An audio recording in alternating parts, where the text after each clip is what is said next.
नमस्कार, मैं हूं प्रशांत चुरहे।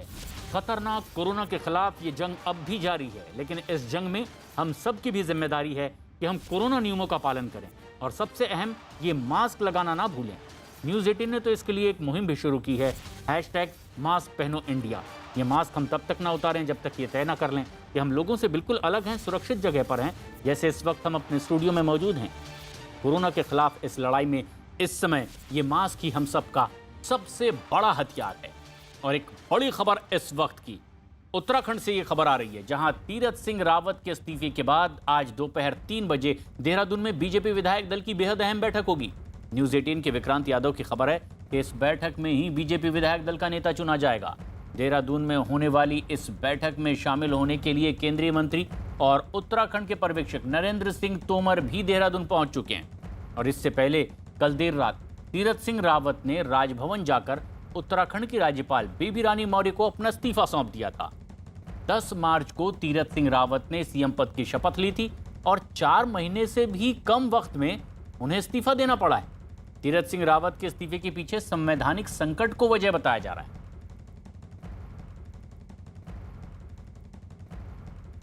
अभी 3 बजे विधायक दल की बैठक है। इससे पहले सभी प्रमुख लोगों से मशवरा करेंगे और उसके बाद हाई कमान को बताएंगे और फिर सबसे राय मशवरे के बाद किसी निर्णय पर पहुंचेंगे। 3 बजे विधायक दल की बैठक होगी, घोषणा होगी और उसके बाद अगला कदम होगा। कांग्रेस पार्टी कई गंभीर आरोप लगा रही है। हरीश रावत कह रहे हैं कि सल्ट का चुनाव हम लोग लड़ सकते थे लेकिन नहीं लड़ रहे हैं और नतीजा ये हो रहा है कि इतने जो है अब तक मुख्यमंत्री बदले जा चुके हैं। रावत जी को बोलो पार्टी छोड़ के हमारे यहाँ सलाहकार बन जाए, उस हिसाब से चलेंगे फिर हम। जब मैंने पहले भी कहा था 164(4) और 151(1) पीपल रिप्रेजेंटेटिव एक्ट और संविधान दोनों में जो व्याख्या है उसके आधार पर चुनाव आयोग को चुनाव कराने में दिक्कत नहीं थी। लेकिन चूंकि उन्होंने एक लेटर जारी किया था कि हम कोरोना के कारण अभी 1 वर्ष कोई चुनाव नहीं कराएंगे, खासतौर पर उपचुनाव। ऐसी परिस्थितियों में हमारे सामने एक ही रास्ता बचता था कि मुख्यमंत्री जी इस्तीफा दें और नया कोई नेता चुना जाए। वो रास्ता ही अपनाया गया। सुनील नौ प्रभात हमारे सहयोगी देहरादून से इस वक्त हमसे सीधे जुड़ रहे हैं और नीरज कुमार दिल्ली में मौजूद हैं। सुनील, क्या और ताजा हलचल और अपडेट आपके पास देहरादून से? देखिए प्रशांत, बीजेपी के जो केंद्रीय पर्यवेक्षक हैं, केंद्रीय मंत्री नरेंद्र तोमर यहां पर पहुंच चुके हैं। उनके साथ ही बीजेपी की राष्ट्रीय महामंत्री डी पुरंदेश्वरी वो भी पर्यवेक्षक के बनकर यहां पर पहुंची हैं। अभी बीजापुर गेस्ट हाउस में दोनों लोग हैं। बीजेपी के जो टॉप लीडरशिप है, चाहे वो पूर्व मुख्यमंत्री हों चाहे निवर्तमान मुख्यमंत्री हों, ये लोग भी बीजापुर गेस्ट हाउस पहुँच गए हैं। यहाँ पर राय मशूरा होगा, बातचीत होगी और उसके बाद 3 बजे विधानमंडल दल की बैठक होगी। लेकिन प्रशांत, इसमें एक बात आपको देखने लायक होगी कि जो 3 बजे की जो मीटिंग होने वाली है विधानमंडल दल की, वो एक तरह से सांकेतिक मीटिंग होगी, औपचारिक मीटिंग होगी। इसका ऐलान करीब अंदर खाने तय हो चुका है कि कौन अगला मुख्यमंत्री होगा। बीजेपी के प्रदेश अध्यक्ष मदन कौशिक से हमारी बातचीत हुई। उन्होंने लगभग ये पूरी तरह से साफ कर दिया है कि जो नया नेता होगा, जो नया मुख्यमंत्री होगा, वो विधानमंडल दल से ही चुना जाएगा। तो करीब धीरे धीरे तस्वीर साफ होती जा रही है। जो पिछले 3-4 दिनों से लगातार जो चर्चाओं का विषय बना था, 3 बजे उसका भी पटाक्षेप हो जाएगा। इसी बैठक में विधानमंडल दल का नया नेता चुना जाएगा और बहुत संभावना है कि आज ही नए मुख्यमंत्री को शपथ भी दिला दी जाएगी। जी। लेकिन दिल्ली में किस तरह की हलचल और सियासी बयानबाजी नीरज आप देख पा रहे हैं?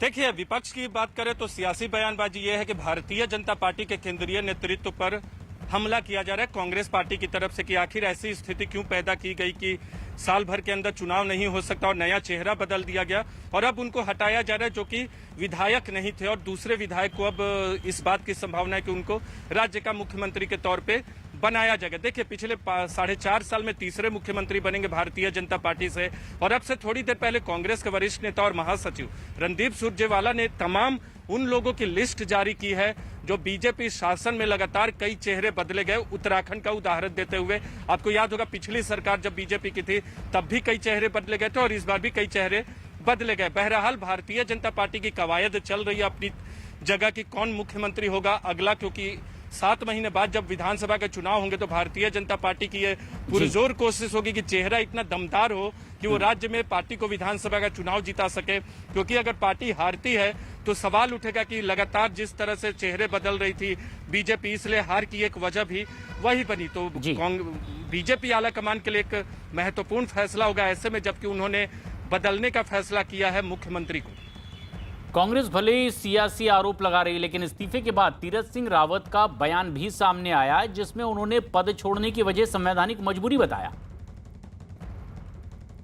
जो एक संवैधानिक संकट था और उस संवैधानिक संकट के कारण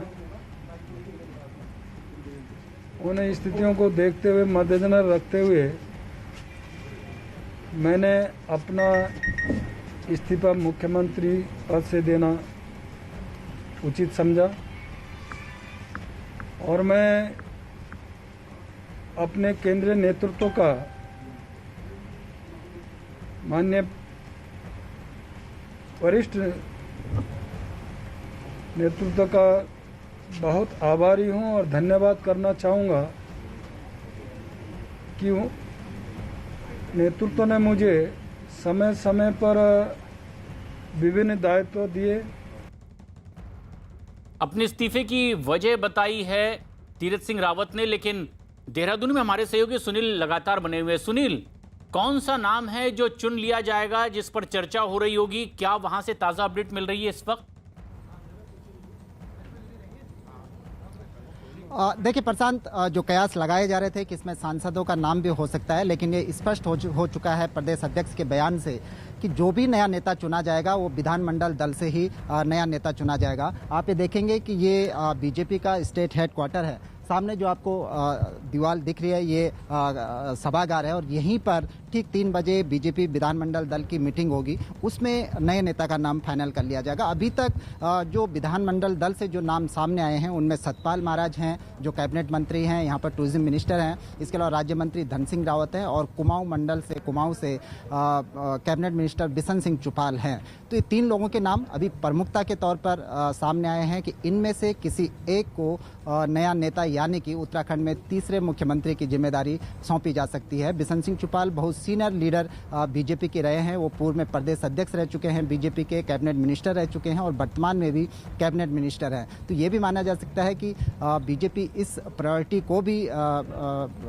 ध्यान में रखेगी कि कोई भी जो भी नया नेता हो उसके पीछे कोई विवाद न हो, कोई गुटबाजी न हो, कोई खेमेबाजी न हो और वो आम आदमी तक, आम कार्यकर्ता तक इजी गोइंग अपनी अप्रोच बना सके, क्योंकि विधानसभा चुनाव में बहुत कम समय है और बीजेपी को ऐसा लीडर पार्टी को देना होगा, जनता को देना होगा कि जो सबको साथ लेकर आगे बढ़ सके।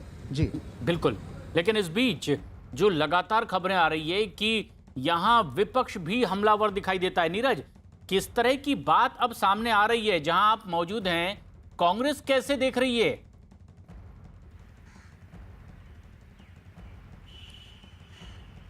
देखिए, पूरे घटनाक्रम को कांग्रेस पार्टी उसी तरह से देख रही है जैसे कोई भी विपक्ष राज्य में देखता, और इसीलिए आरोप लगाया गया है कि केंद्रीय नेतृत्व विफल रहा है भारतीय जनता पार्टी का, क्योंकि चुनाव नजदीक है। आरोप ये लगाया जा रहा है कि बेरोजगारी का मसला है, भ्रष्टाचार है, महिला सुरक्षा के मसले पे भी लगातार जो भारतीय जनता पार्टी की सरकारें रही हैं अलग अलग मुख्यमंत्री के नेतृत्व में पिछले 4.5 साल में, वो विफल रही हैं। कांग्रेस पार्टी एक और महत्वपूर्ण आरोप लगा रही है प्रशांत कि उत्तराखंड के बहाने ममता बनर्जी पे निशाना साधने की कोशिश की भारतीय जनता पार्टी ने, क्योंकि ममता बनर्जी भी विधानसभा या विधान परिषद की सदस्य नहीं है पश्चिम बंगाल में, और पश्चिम बंगाल में विधान परिषद है भी नहीं।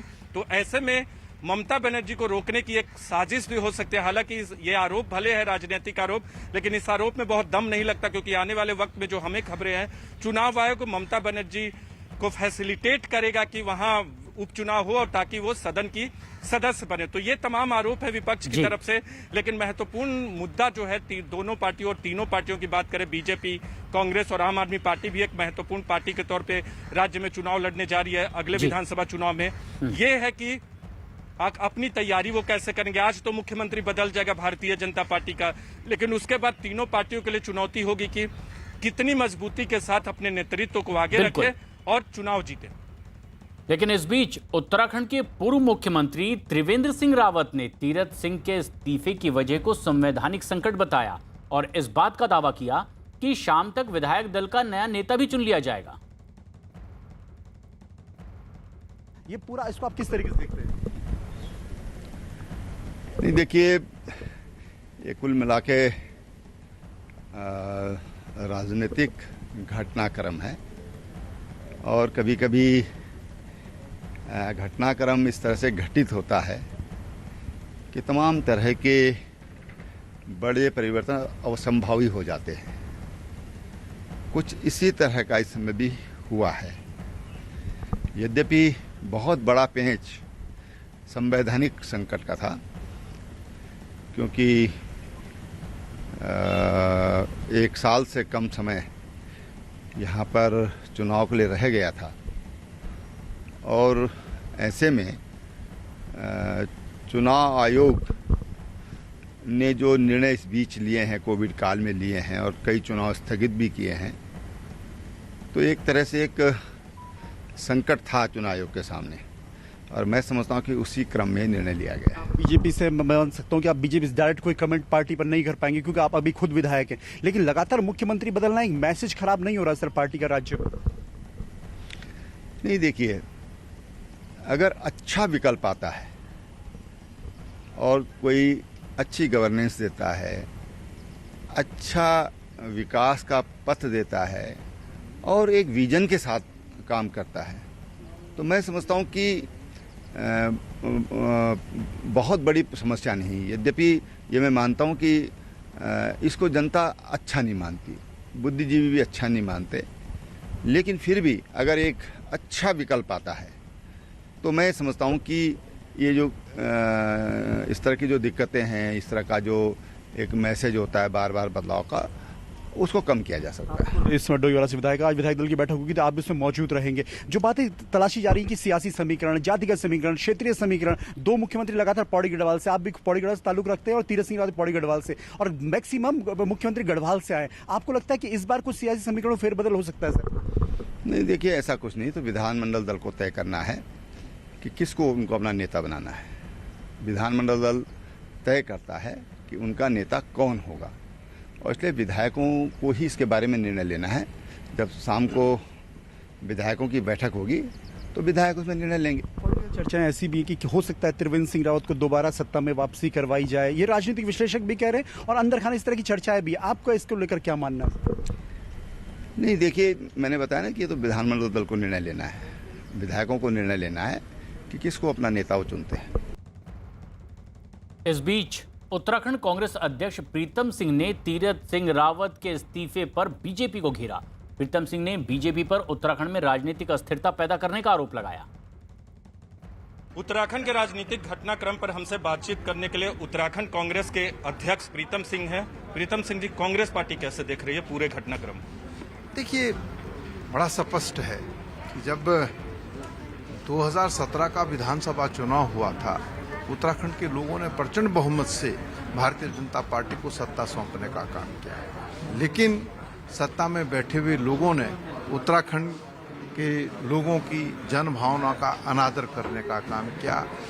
पहले मुख्यमंत्री को बदला, फिर दूसरे मुख्यमंत्री को लाया और 4 महीने में उसकी को बदलने की कयावत चल रही है। तो आप अंदाजा लगा सकते हैं कि उत्तराखंड राज्य के अंदर अस्थिरता पैदा करने का काम सत्ता में बैठे हुए लोगों ने किया और उत्तराखंड के लोगों की जन भावना से खिलवाड़ करने का काम सत्ता में बैठे हुए लोगों ने किया है। उत्तराखंड की जनता 2022 का इंतजार कर रही है और भाजपा को सबक सिखाने का काम करेगी। उत्तराखंड के घटनाक्रम को आप लोग बंगाल से जोड़ रहे हैं। आपके एक नेता ने कहा कि उत्तराखंड तो बहाना है, ममता बनर्जी पर निशाना है, क्यों? देखिए, हमारे साथी का जो कहने का आशय था वो ये था कि पश्चिम बंगाल के अंदर ममता बनर्जी इस समय सदन की सदस्य नहीं है, वो मुख्यमंत्री के रूप में जो है कार्य कर रही हैं। यदि वो सदन की सदस्य नहीं बन पाएंगी तो स्वाभाविक बात है वो भी मुख्यमंत्री के रूप में काम नहीं कर पाएंगी और इसीलिए तीरथ की बलि दे करके ममता पर निशाने साधने का काम सत्ता में बैठे। लेकिन उत्तराखंड के नए सीएम के लिए 4 नामों की चर्चा तेज है। न्यूज 18 के अमिताभ सिन्हा की खबर है। कि सीएम पद की रेस में जिन नामों की चर्चा है उनमें प्रदेश अध्यक्ष मदन कौशिक का नाम भी शामिल है। साथ ही साथ सीएम पद की रेस में सतपाल महाराज, पुष्कर धामी और धन सिंह रावत का नाम भी शामिल है। बिशन सिंह चुफाल हैं, डीडी हाट से विधायक हैं, डिस्ट्रिक्ट पिथौरागढ़ से प्रदेश अध्यक्ष रह चुके हैं और तीरथ रावत गवर्नमेंट में पेयजल मंत्री थे और इस वक्त मुख्यमंत्री पद की रेस के लिए बिशन सिंह चुफाल का नाम भी चर्चाओं में है। सीधे उनसे जानते हैं, सर लगातार आपका नाम चर्चाओं में है कि इस बार अगर पॉलिटिकल समीकरण फिट बैठे बीजेपी के तो आप अगले मुख्यमंत्री हो सकते हैं। 3 बजे विधानमंडल दल की बैठक है हमारे भारतीय जनता पार्टी कार्यालय में। केंद्रीय नेतृत्व हमारे पर्यवेक्षक के रूप में केंद्रीय मंत्री तोमर जी उपस्थित हैं। उनके बीच में विधानमंडल दल की बैठक में तय होगा विधानमंडल दल के नेता का। नहीं तो अब बातें ये भी आ रही है कि इस बार जातिगत समीकरण, क्षेत्रीय समीकरण पे, क्योंकि मदन कौशिक इस वक्त हरिद्वार से विधायक हैं और ब्राह्मण जाति से आते हैं, इसलिए हो सकता है कुमाऊं से और ठाकुर जाति के जो प्रतिनिधित्व है जहां से आप बिलोंग करते हैं उसको एक मौका मिल सकता है। राजनीतिक पार्टियां कोई भी हो, भारतीय जनता पार्टी भी इस चीज़ को देखते हैं कि भाई कोई भी क्षेत्रीय संतुलन और जाति समीकरण से ही पार्टी आगे चलती है।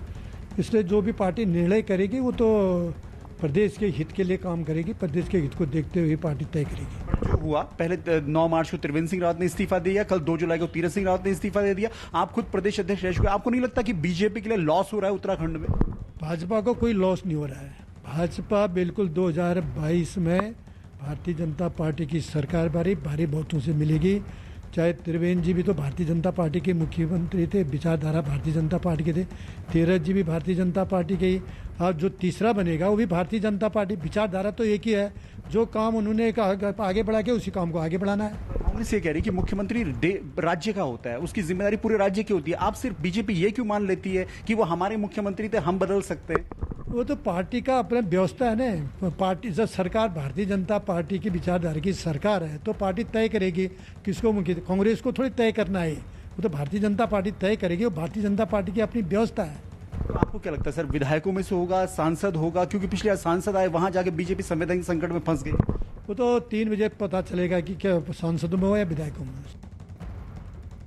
तीरथ सिंह रावत के इस्तीफे के बाद आज देहरादून में होने वाली एक बेहद अहम बीजेपी के विधायक दल की बैठक पर कांग्रेस की भी नजर बनी हुई है और इस बीच कांग्रेस नेता रणदीप सुरजेवाला का बयान भी सामने आया है। पहले त्रिवेंद्र रावत साहब, फिर तीरथ सिंह रावत साहब और अब एक और। हम तो मोदी जी को कहेंगे 2-3 और बदल दीजिए अगले 6 महीने में, ताकि पूरे देश में आपका रिकॉर्ड बन जाए। और साथियों, राजनीतिक अस्थिरता पैदा करने के लिए भाजपा मशहूर है। और एक बड़ी खबर इस वक्त आ रही है, आमिर खान अपनी पत्नी किरण राव से अलग होने का फैसला कर चुके हैं और अब उन्हें भी तलाक देंगे। किरण और आमिर खान ने एक साझा बयान दिया है कि दोनों अब अलग हो रहे हैं। 15 साल बाद अलग होने का फैसला आमिर खान और किरण राव का। पारस दामा हमारे सहयोगी फोन लाइन पर मौजूद हैं।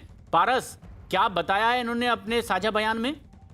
जो प्रशांत, कुछ समय पहले ही ये खबर मिली और ये बहुत बड़ी खबर है, जहां पर आमिर और किरण को एक बहुत बेहतरीन कपल माना जाता है बॉलीवुड में। जो है ये इनकी जो लव स्टोरी थी वो सबको पता है किस तरीके से सारी चीजें शुरू हुई इन बीच। फिर उसके बाद उन्होंने शादी की और अब 15 सालों के एक लंबे रिलेशनशिप के बाद, शादी के बाद अब दोनों अलग होने जा रहे हैं। उन्होंने कुछ ही देर पहले अपने पीआर के साथ बात करने के बाद एक जॉइंट स्टेटमेंट दिया है, जिसमें उन्होंने कहा है कि 15 साल का जो ये पूरी शादी है अब वो उसको खत्म करना है। इस शादी में उन्होंने बहुत सारी ऐसी चीजें जो हैं, बहुत सारे अच्छे पल बिताए हैं एक साथ, बट अब जो है वो इस शादी को अलग होना चाहते हैं, डिवोर्स लेना चाहते हैं। मगर अभी भी काम की अगर बात करें तो दोनों एक साथ काम करेंगे। कुछ प्रोजेक्ट्स थे उनमें भी वो एक साथ रहेंगे और अभी जो है वो माता पिता का किरदार निभाना चाहते हैं अपनी जिंदगी में, माता पिता के तौर पे आगे बढ़ना चाहते हैं। बट जो है शादी अब जो है वो अलग होना चाहते हैं। यही जॉइंट स्टेटमेंट जो है उन्होंने दिया था। प्रशांत,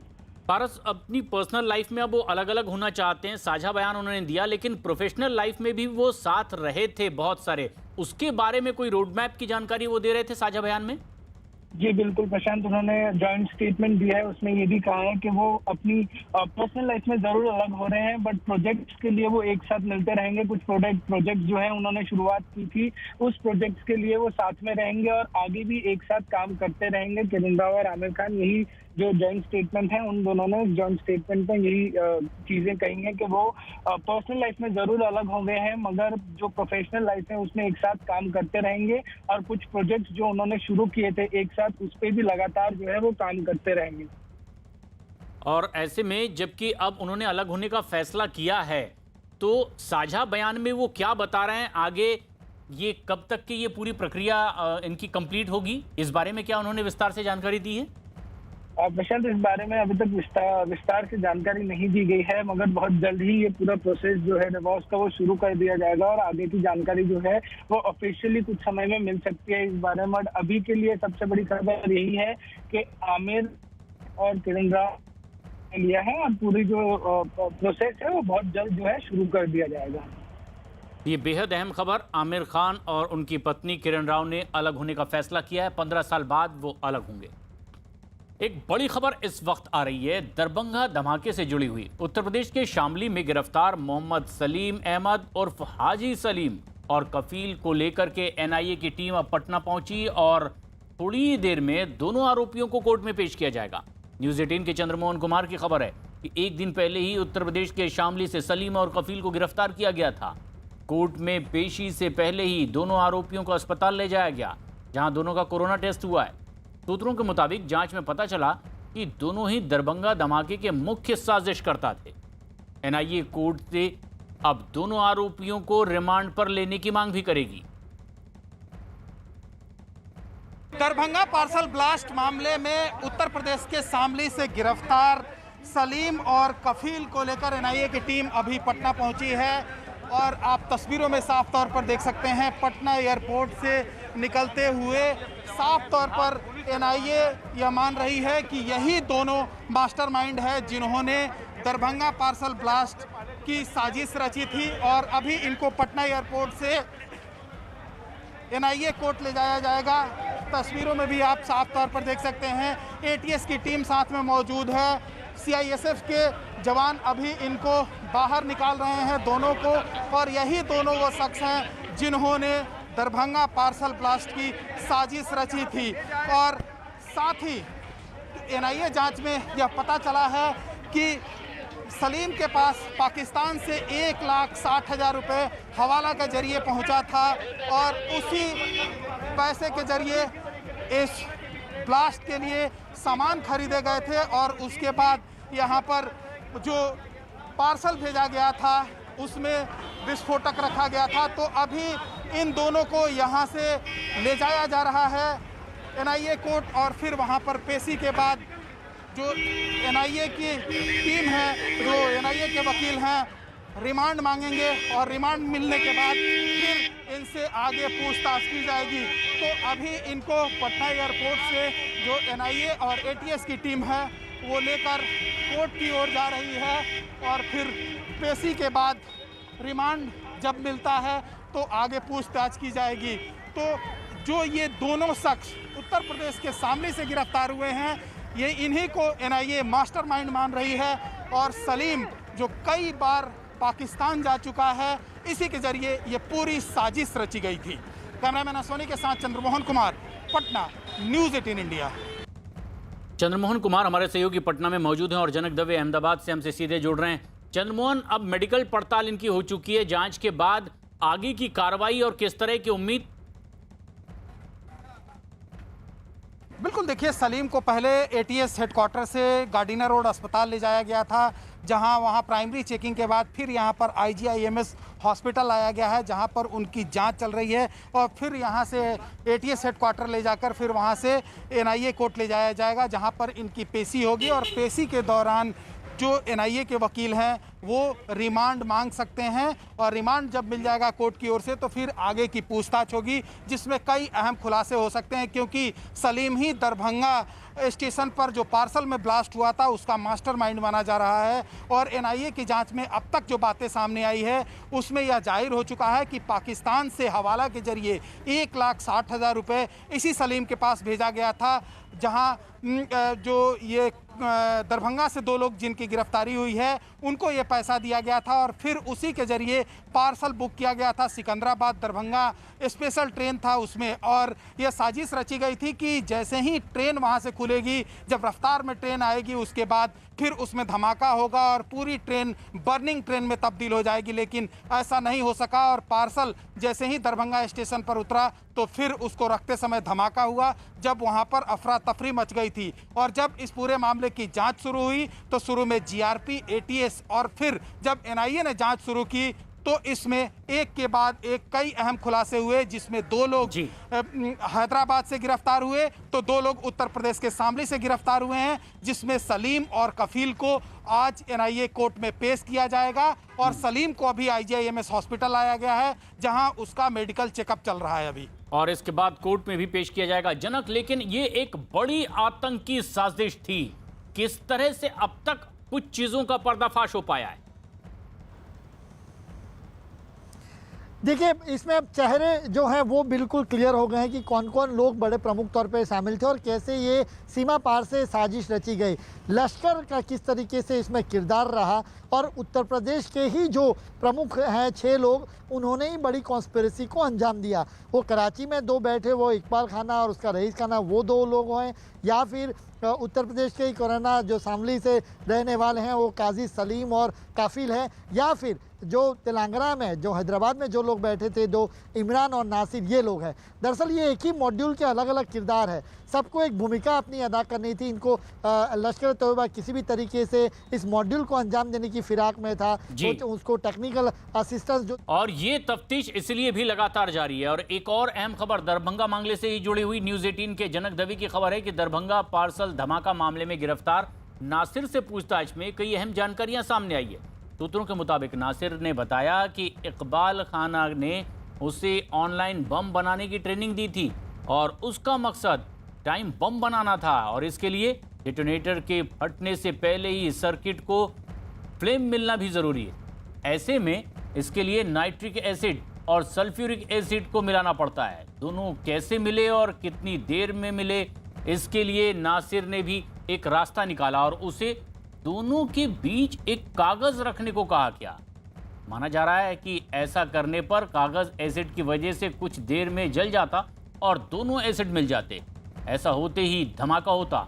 इकबाल ने नासिर को दोनों एसिड के बीच में कागज ही रखने के लिए कहा था, लेकिन नासिर ने गलती से दोनों एसिड के बीच में हार्डबोर्ड रख दिया था। जनक, नासिर के मामले में ये जो पूरी पड़ताल आगे बढ़ी है, क्या पता चल पाया है इस प्लानिंग के बारे में?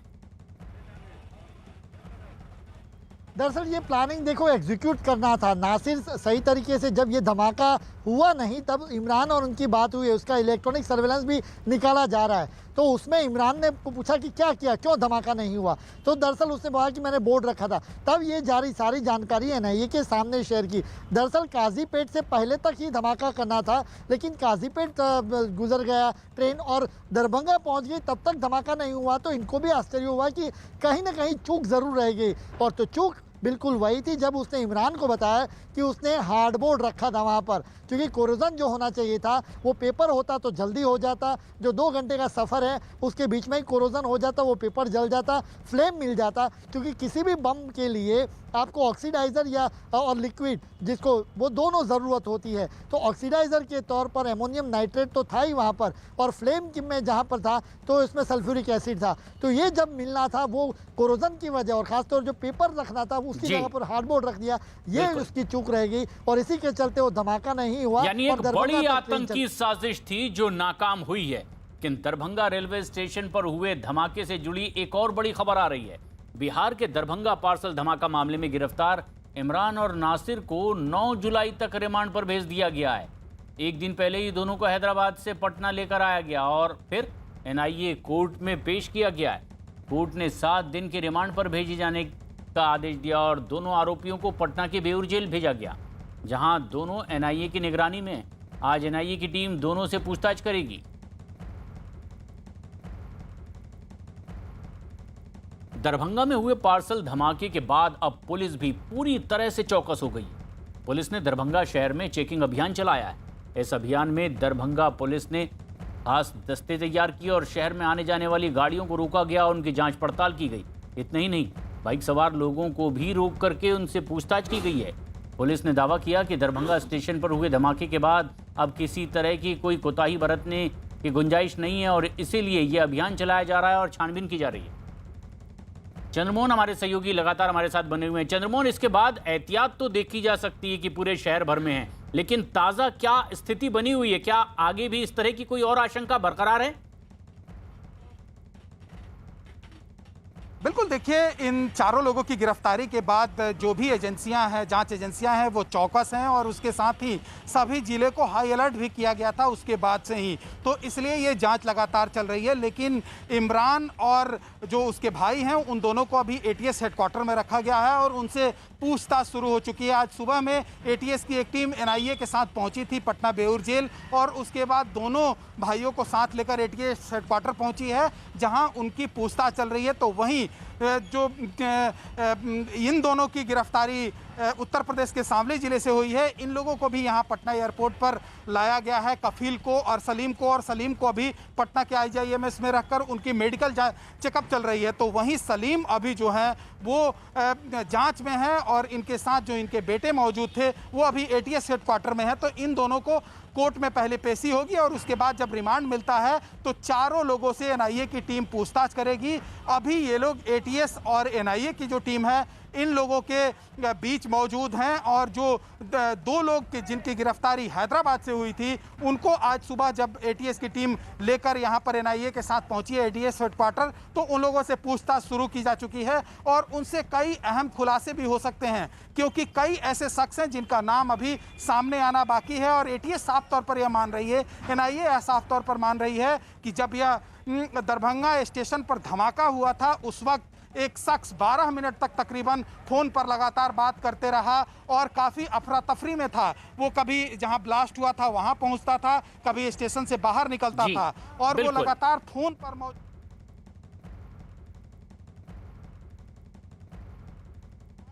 इस बीच आ रही है एक बेहद अहम खबर, धर्मांतरण मामले से जुड़ी ये खबर है।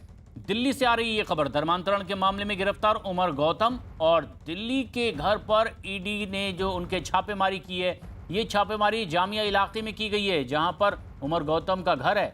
न्यूज़ 18 के आनंद तिवारी की खबर के मुताबिक इस्लामिक दावा के दफ्तर पर भी ये छापेमारी की गई है और आरोप है कि इसी संगठन के बैंक खातों से विदेश से फंडिंग यहां पर आती थी और इस फंड का इस्तेमाल अवैध धर्मांतरण के लिए किया जाता था। इसके अलावा उमर के दूसरे साथियों के ठिकानों पर भी छापेमारी की जा रही है। आनंद तिवारी हमारे सहयोगी फोन लाइन पर मौजूद हैं। आनंद, किस तरह की कार्रवाई अब तक की जा रही है और किस आशंका में? जी देखिए प्रशांत, जिस तरह से जो अवैध धर्मांतरण का मामला था, उस पूरे मामले में जो ईडी है उसने पीएमएलए का केस दर्ज करा था और अब ईडी की जो टीम है वो दिल्ली पुलिस के साथ जामिया और उत्तर प्रदेश के 6 ठिकानों पर मौजूद है और एक बड़ा सर्च ऑपरेशन जो बड़ी रेड है वो चल रही है, जिसमें मोहम्मद उमर गौतम जो हैं उनके K43 बटला हाउस के घर पर रेड चल रही है। इसके अलावा जो इस्लामिक दावा सेंटर है IDC, उसका जो C2 जोरबाग एक्सटेंशन जामिया नगर है, उस दफ्तर पर ईडी की रेड चल रही है। इसके अलावा जो इनकी संस्था थी जिनके बैंक खातों में कई भारी मात्रा में जो पैसा आया था, फंडिंग हुई थी, तो उसी मामले को लेकर जो उमर का एक सहयोगी है मुफ्ती काजी जहांगीर आलम कासमी, उसके भी 23/A 4th floor Jamia Nagar, यानी जामिया नगर में करीबन 3 से 4 लोकेशन पर ये बड़ा जो ईडी की रेड है वो चल रही है और लखनऊ में भी ईडी की जो टीमें हैं वो मौजूद है। इस पूरे मामले में जो जहां भी एटीएस ने रेड करी थी, जो हाइड आउट मिले थे, वहां पर भी ईडी की टीम मौजूद है। जो अधिकारियों से जानकारी मिल रही है कि 10:30 बजे से ये जो रेड है ये चल रही है। जो डिजिटल डॉक्यूमेंट्स है या जो और दूसरे बैंक खाते हैं उनको खंगाला जा रहा है। घर में किस तरह के क्या कुछ और लिटरेचर या चीजें बरामद हुई हैं, उन तमाम चीजों को लेके ये ईडी की बड़ी रेड चल रही है। और चूंकि सुरक्षा कारणों से दिल्ली पुलिस के कई बड़े अधिकारियों के साथ जो फोर्स है वो भी ईडी ने अपने साथ ले रखी है और उसके साथ ये 10:30 बजे से बड़ी रेड जो है वो जामिया नगर बटला हाउस में चल रही है ईडी की। जी,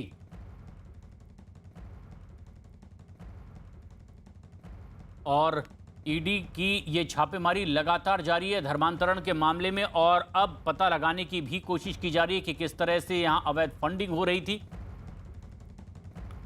विदेश से ये पैसा आ रहा था, जिस तरह की प्राथमिक जानकारी है, और इसी के बाद ये छापेमारी भी लगातार जारी है। इस संस्था के बैंक अकाउंट में ही ये पैसे आते थे और विदेश से ये फंडिंग हो रही थी, लेकिन अब ईडी की छापेमारी जारी है। अवैध धर्मांतरण के मामले में हवाला के जरिए फंडिंग का ये मामला अब सामने आया है। न्यूज़ 18 के जनक दवी की खबर है कि सलाउद्दीन से अब तक जो पूछताछ हुई है उसमें हवाला के जरिए 13 लाख रुपए और फंडिंग का मामला सामने आ गया, यानी कि अब तक के 42 लाख रुपए सलाउद्दीन उमर गौतम को हवाला के जरिए भेज चुका है। सलाउद्दीन के दफ्तर से जब्त की गई कंप्यूटर की हार्ड डिस्क से भी ये तमाम वित्तीय ट्रांजैक्शन का खुलासा हुआ है, और सलाउद्दीन के अकाउंटेंट से भी पूछताछ हुई है, जिसमें कुछ अहम सुराग भी एटीएस के हाथ लगे हैं।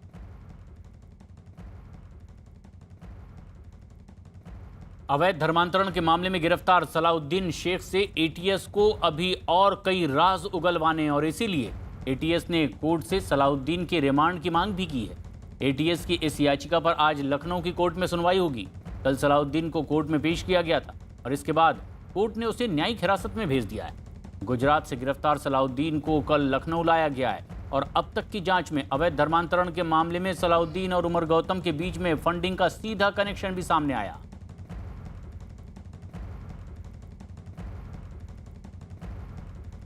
उधर उत्तर प्रदेश के आगरा से एक बड़ी खबर आ रही है अवैध धर्मांतरण के मामले में ही। आगरा में एक नाबालिग लड़की के अवैध धर्म परिवर्तन का मामला सामने आया है। न्यूज़ 18 के हेमंत उपाध्याय की खबर है कि नाबालिग लड़की को जयपुर ले जाया गया और वहां उसका निकाह करवाया गया, लेकिन इस दौरान जबरन नाबालिग लड़की का धर्म बदलवाया गया। जानकारी के मुताबिक जयपुर में नाबालिग का नाम बदल दिया गया और उसका फर्जी आधार कार्ड बनवाया गया। फिलहाल नाबालिग लड़की के पिता की शिकायत के बाद अब पुलिस ने मामला दर्ज कर लिया है, कार्रवाई कर रही है। पुलिस ने इस मामले में 4 लोगों को गिरफ्तार भी किया है, लेकिन मुख्य आरोपी फरार है और इसकी तलाश के लिए दबिश दी जा रही है। मामले में हम तो कुरैशी बनने नहीं दूंगा। जो हिंदू है तो हिंदू बनेंगे और हिंदू रहेंगे जी, हम कुरैशी नहीं बनने दूंगा। वो उधर ले जा करके हमारे बेटी के आधार कार्ड बदल दिया और वो अपने कास्ट बना लिया और इसके नाम से इसके नाम भी बदल दिया, इसके भी कुरैशी बना दिया मेरी बेटी के। चाहता हूँ हमारे बेटी अब उसके पास जाएगी नहीं।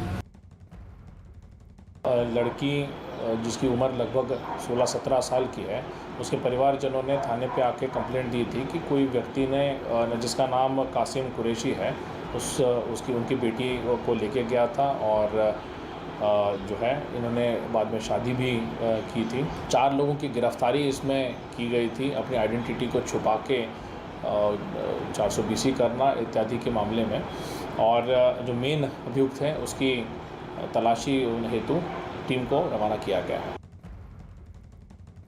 इस प्रकार की घटना बहुत वर्षों से लगातार चल रही हैं और हमारी योगी सरकार ने जो इसमें कठोर कदम उठाए हैं उसके कारण मामले खुलकर आ रहे हैं जी। हमने थाना हरिपर्वत पुलिस को भी कहा है, वरिष्ठ अधिकारियों को भी कहने जा रहे हैं कि इसके पीछे साजिश क्या है, इसका भी खुलासा होना चाहिए। न्यूज़ 18 इंडिया की वेबसाइट ने आज तक .com को पछाड़ा।